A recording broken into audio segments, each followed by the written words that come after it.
저는 배 타는 게 제일 기대가 됩니다. 배 타고 한산도 간다고 했는데 가서 재승당 가보고 싶었어가지고 기대가 되는 것 같습니다.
임진왜란의 이제 명나라 군대가 아직 조선 동으로 물건 아마 다 알고 계실텐데, 임진왜란 1512년에 이제 시작이 됐을 때에 명나라 군대가 약 한 5만 정도 해서 조선을 도우러 오게 되죠. 근데 이제 우리가 잘 알려져 있는 것들이 뭐 명나라 군대가 뭐 행패를 부렸다는 뭐 와서 저를 싸우지도 않고 뭐 그랬다는 이제 이런 얘기들이 진짜니까. 근데 이제 그게 이제 워낙 많이 강조가 되다 보니까 5만 명이나 되는 인원이 어쨌든 동으로 왔기 때문에 조선이 멸망하지는 않았다라는 이제 그 사실이 좀 가려지는 경향이 있기는 해요.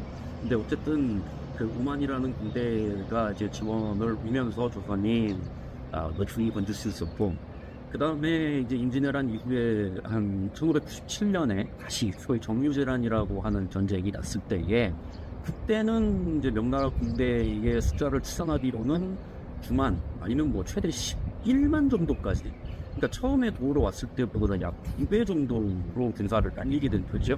그러니까 오히려 조선 군대보다 숫자가 더 많아진 거예요. 그러면서 이제 정유재란에서는 오히려 명나라 군대의 역사를 일단 부실 수 있었죠. 그래서 다 아시는 이야기지만 이제 조선의 선조가 이제 전쟁이 끝난 다음에 이제 제조지은, 즉 국가를 다시 만들어준 해를 명나라로부터 이제 입었다라고 해서 더욱더 어떻게 보면 명나라는 이제 한일로 떠받든 그런 계기가 됐던 것이, 사실 실제로 명나라가 마림수의 의사를 이제 보냈기 때문이었다. 그 다음에 뭐 당시 명나라 말기이기 때문에 명나라 군사 뭐 해봤자 오합지졸이겠지라고 생각할 수도 있는데, 근데 그 힘을 무시할 수 없는 게 이제 나중에 무한에서 20-30년 뒤에 가면 여진족의 후금이라고 하는 국가가 하지만 끝내 만리장성을 돌파하지는 못하거든요. 이제 그런 것들을 따져봤을 때에도 여러 가지 요소들을 고려해봤을 때 명나라의 군사력이 이태왜란이든 정유재란이든 이때의 조선 명연합군이 일본을 물리치는 데 있어서 나름 중요한 요소였다. 나름 적으로 우리가 기억할 필요가 있겠습니다. 일동 차렷 교수님들께 인사. 저는 오치훈 교수라고 하고요. 네, 인사를 처음 드리는 건 아니니까 그냥 성함은 다 아실 것 같고, 고맙습니다. 차렷 인사. 이성학과학 강영나입니다. 제가 소개하기 전에 저는 이런 자리인지 모르고 너무 쉽고 편하게 입고 왔는데 약간 그런 점에서 죄송하다는 말씀과 양해 말씀 먼저 드리겠고요. 이렇게 접사 아직 1일 마무리됐는데 첫날 잘 마무리될 수 있었던 건 이제 학생회 분들하고 촬영팀 분들이 묵묵하게 뒤에서 잘 인솔해 주시고 해가지고 잘 마무리된 것 같아가지고 일단 1일 잘 마무리할 수 있었던 것 같고요. 남은 이틀도 잘 부탁드린다는 말씀 드리고 싶습니다. 감사합니다.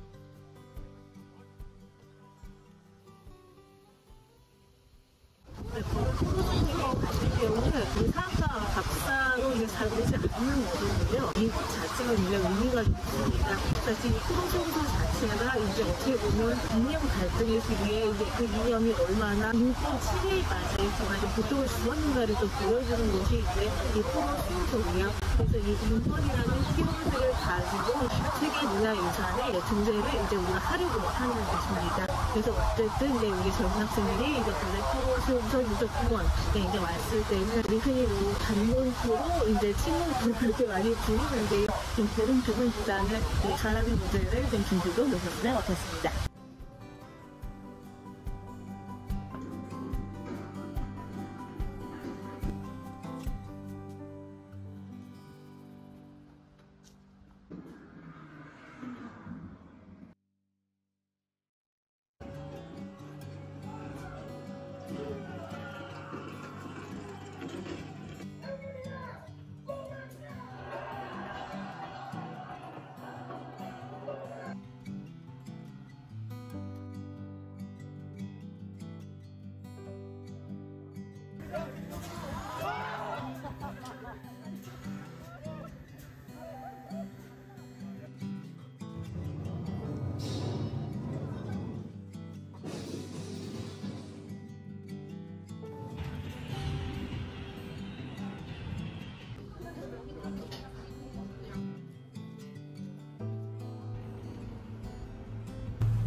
이순신 장군은 한국 역사에서 제일 대표되는 인물이라고 해도 과언이 아닐 정도로 북한과 남한을 떠나서 전 세계에 퍼져 있는 한국 사람에게는 누구나 기억되는 인물입니다. 연대기상으로는 이순신 장군이 1545년에 태어나셔서 1598년 임진왜란, 정확히는 정윤재난 중에 서거하셨습니다. 평생을 어떻게 보면 국난 극복에 임했다고 해도 과언이 아닐 정도입니다. 30이 넘어서 늦게 국가에 급제한 후 처음 근무한 곳이 동안강인 녹든도 만호로 이제 근무를 시작하죠. 그리고 국경에 침입하던 여진족과 전쟁을 겪으시다가 민난 직전에 전라 수용으로 발령을 합니다. 다시 말해서 육군에 처음 근무하셨다가 수군에 다시 재차 근무하게 되시죠. 그리고 그곳에서 수군을 양성하다 임진왜란을 겪게 됩니다. 잘 아시다시피 임진왜란 극복에 아주 중추적인 역할을 하시죠. 여러분이 아시는 임진왜란 3대 대첩 중에 하나인 한산도 대첩을 승리로 이끈 분입니다. 지금 우리가 온 이 장소가 바로 한산도입니다. 한산도는 한산도 대첩을 이끈 이순신 장군이 만든 해군 기지이기도 합니다만, 우리가 이 한산도에서 기억해야 될 것은 왜 이순신 장군이 한산도에 해군 기지, 다시 말해서 수군 통제형을 만들었는가를 다시 한번 기억해 볼 필요가 있습니다. 흔히들 이순신 장군이 뛰어난 지략을 갖고 있고 늘 외적을 방비하기 위해서 고심하셔서 만든 곳이라고 조금 경솔하게 말씀들을 하시는데요. 일단 한번 한산도에 오시면 왜 한산도에 수군 기지를 만든지 그 이유를 알 수 있습니다. 한산도 섬 밖에서는 이 한산도 안에 있는 군선이 보이지 않고요. 다시 말해서 해군 기지가 전혀 보이지 않습니다. 반면에 이 한산도에서 외부에서 쳐들어오는 외적을 막혀서 전함이 출동하면 쉽사리 차단할 수 있는 그런 위치입니다. 다시 말해서 당시 임진왜란이죠. 임진왜란 당시 이순신 장군이 이 지역의 전략적 가치를 얼마나 잘 인지하고 있는지를, 다시 말해서 국무를 겸비한 장군이라는 걸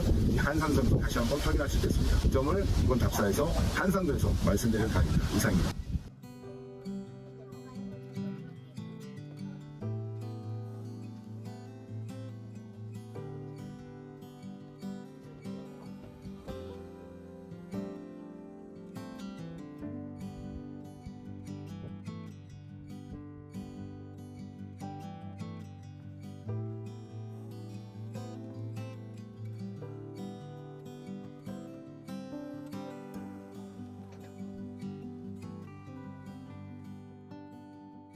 거제까지 거리가 있어서 자주 올 기회가 없었는데 거제 포로 수용소도 가보고 정말 생생하게 역사를 본 것 같아가지고 정말 새로운 경험이었던 것 같습니다.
우리가 와 있는 곳이 이제 해인사인데 해인사에 오게 되면은 많은 사람들이 이제 팔만 대장경을 보고 갑니다.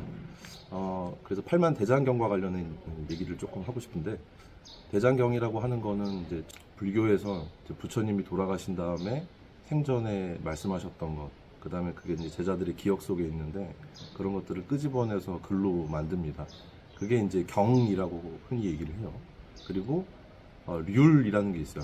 률은 뭐냐면은 계율, 이제 승도들이 어떻게 부처님의 말씀을 지킬 것인가, 이런 것들, 공동체 생활과 관련된 얘기들도 포함됩니다. 그리고 마지막에 이제 논이라는 게 있는데 그 경이라고 하는 것을 좀 더 구체적으로 풀어서 이제 설명해 놓은 그런 것들이 해당돼요. 그래서 이렇게 경율론이라고 하는 세 가지가 이제 중요한 의미를 갖고 있는데 그걸 보통 대장이라고 얘기합니다.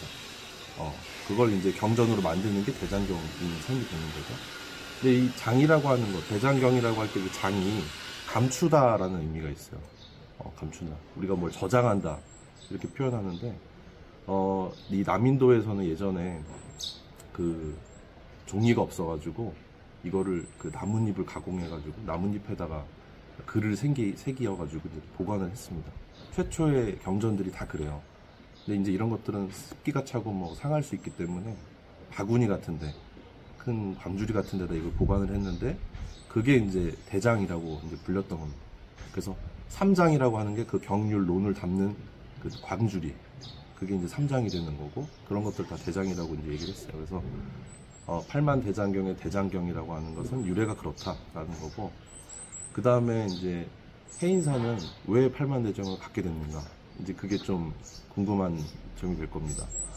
아시다시피 대장경은 이제 고려 때 만들어지는데 몽골 침입 당시에 처음 만들어진 초조대장경이 불에 타요. 1232년에 이제 몽골 침입으로 불에 타고, 그래서 이거를 다시 만들어야겠다라고 해가지고 꽤 오랜 시간을 들여가지고 강화도에서 만듭니다.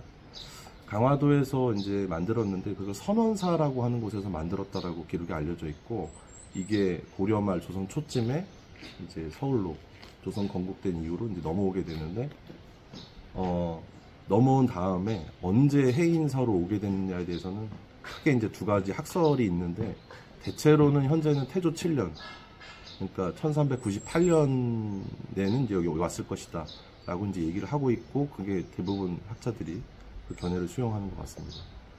근데 오게 된 것은 그런데 어떻게 왔는지는 아직도 몰라요. 그러니까 내륙으로 뭐 달구지나 수레를 이용해서 왔을지 아니면은 수운을 이용해서 왔을지 이런 것들은 좀 여전히 이제 풀리지 않는 의문인데, 그거는 이제 학생들에게 제가 아까 소개할 때 한번 풀어보라고 이제 했는데 풀면 대단할 거예요.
바닥을 향해서 서시고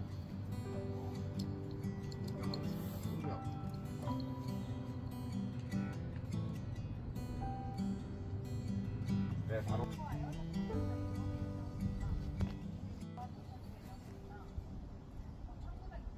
학생회 분들이 다 너무 맛있는 밥만 준비해 주셔가지고 하나만 고르기가 힘든데 일단은 교수님이 사주신 치킨도 맛있고 첫날에 온 육회 비빔밥, 오늘 먹은 산채 비빔밥도 너무 맛있었던 것 같습니다.